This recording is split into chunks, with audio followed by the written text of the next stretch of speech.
Hello, hockey friends and families around the world, and welcome to another special edition of Our Kids Play Hockey. I'm Lee Elias, and we are celebrating our 400th episode, hitting that mark with a lot of highlights, right? Some of the most powerful conversations that we've had. And today's all about outside the NHL spotlight, but there's going to be a lot of names on this list that you know. These are the top episodes that hit home for parents and players and coaches alike, offering big life lessons, parenting insight, and tools for growth from voices that care deeply about the game, but also deeply about your kids.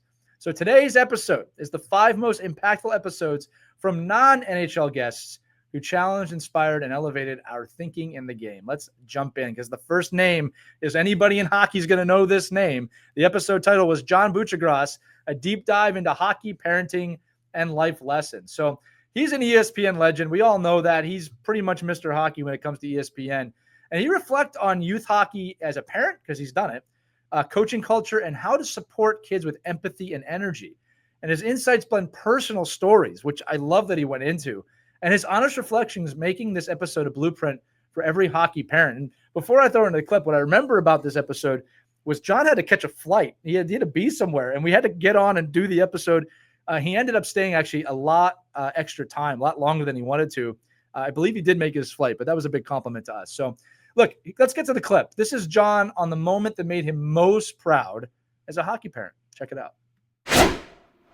So it's just that sacrifice, that selflessness, and then of course that carries on the ice with block shots and being a good teammate. And that's why I always love my son Jack. I can still see him as a mite in a squirt.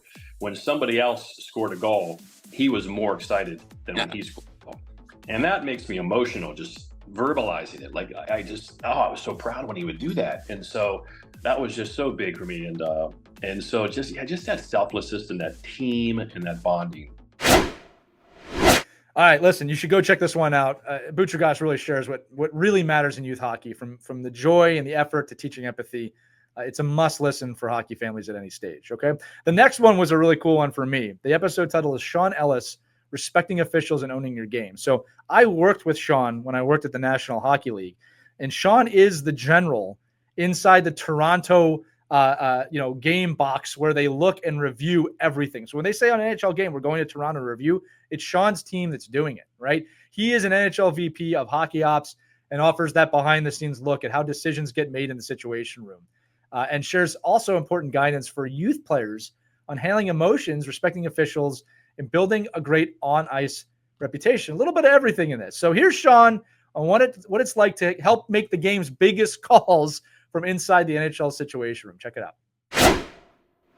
Lost on me how special it is. It's a fantastic group of guys that I'm fortunate to work with, and to be a part of that team that ultimately makes decisions on goals, on video reviews, high stick pucks, kick pucks, batted pucks, the coach's challenge for goalie interference, offside plays, missed game stoppage events. Like, to be part of that group of guys that gets to really drill down in the details of those things and then ultimately make a decision is pretty special. The technology that we have in the room, I think, is a marvel. It's really allowed us to make decisions in, a relatively short amount of time.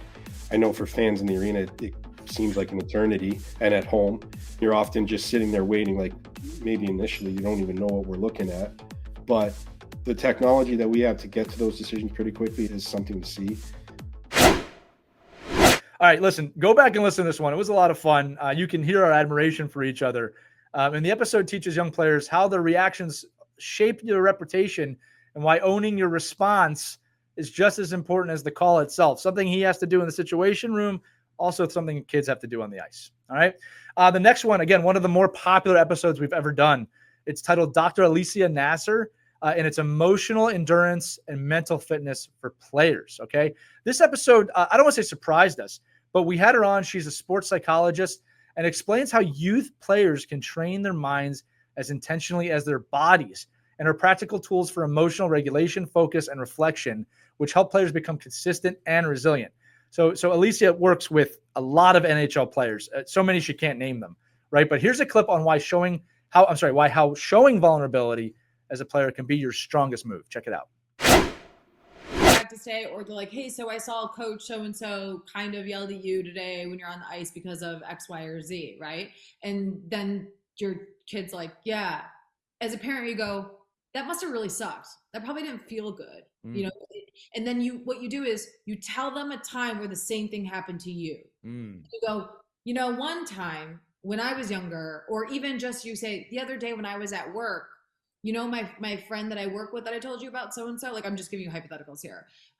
They said something to me that I didn't really like and made me feel really bad about myself. And because what happens is instantly your kid goes like this, and they're sitting in the chair, and they're sitting in the car, and they're huddled up, and they're like this, like feeling bad about this. Instantly they go, really? Like I'm not alone in feeling what I'm feeling?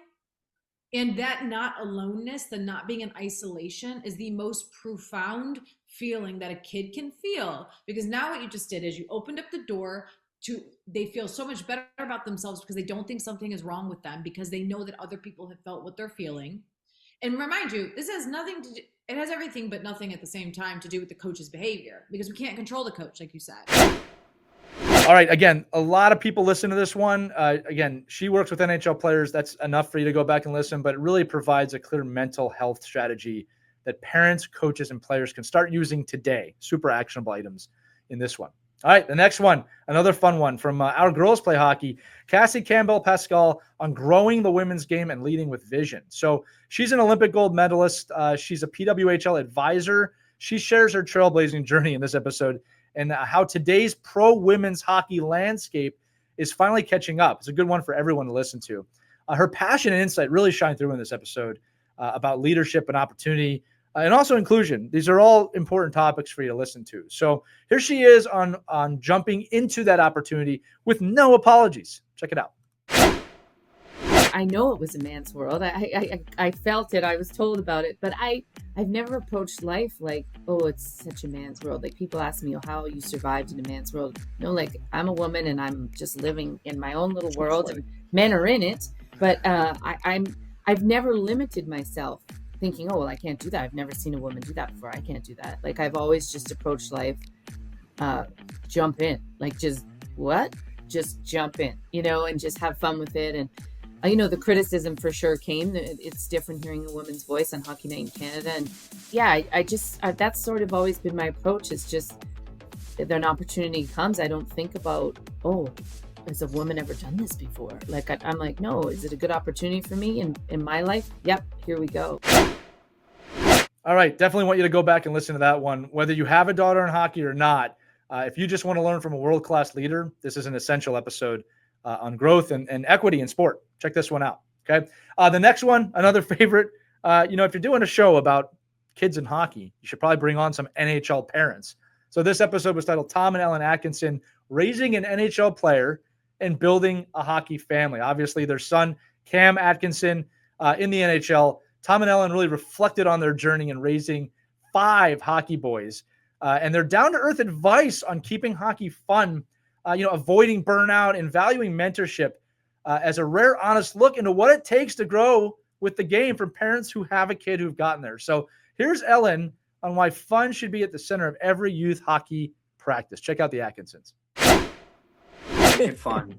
And I mean this seriously, because I would have some kids that would come off the ice crying, and I would go talk to them, and they're like, I just want to play. So I think if you can make it fun, we would do a lot of skill set, but would do a lot of fun competitive skill set through cones, racing each other, doing things that if it's not fun, if work isn't fun, I wouldn't be doing this. I'm just telling you. And if you can, the coaches they've seen it all.